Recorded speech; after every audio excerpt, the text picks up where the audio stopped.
Where your treasure is, there will your heart be also. God has given us unlimited treasures in His Word.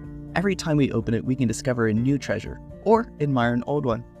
What will we find today? Here's Carla Early with Treasure Hunt in the Word. If you grew up in the church, you probably know Romans 8:28.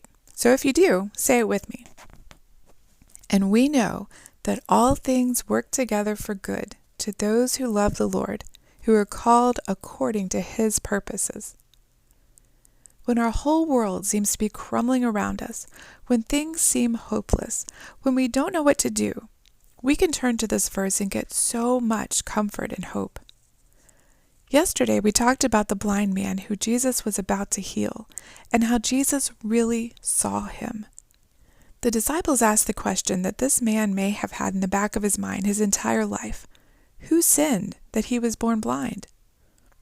Don't we often go there when things happen?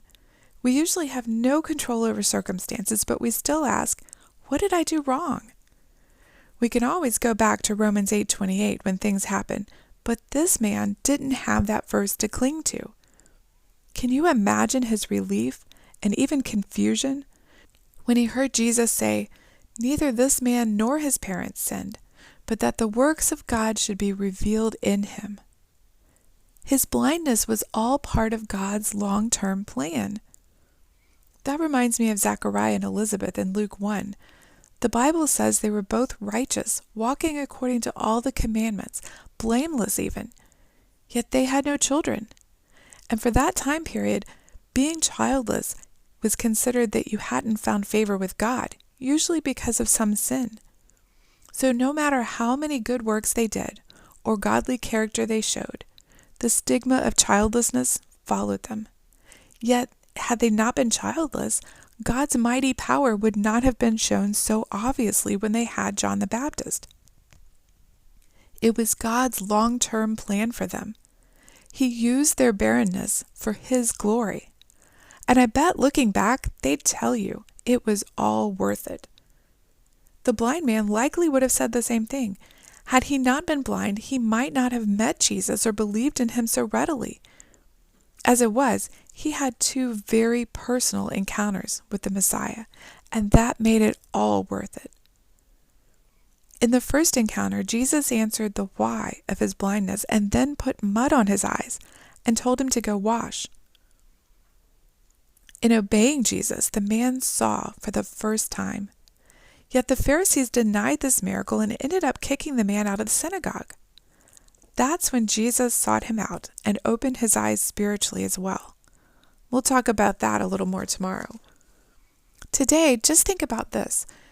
The blind man had been born blind for this very moment, for the glory of God to be revealed through Jesus healing him, for Jesus to use his healing as a metaphor of how everyone is spiritually blind until He gives them sight. How we all walk in darkness until He gives us light. This man had the privilege of being the example of what God could do for the whole community. Maybe you've struggled all your life with something that disabled you, whether physically or emotionally.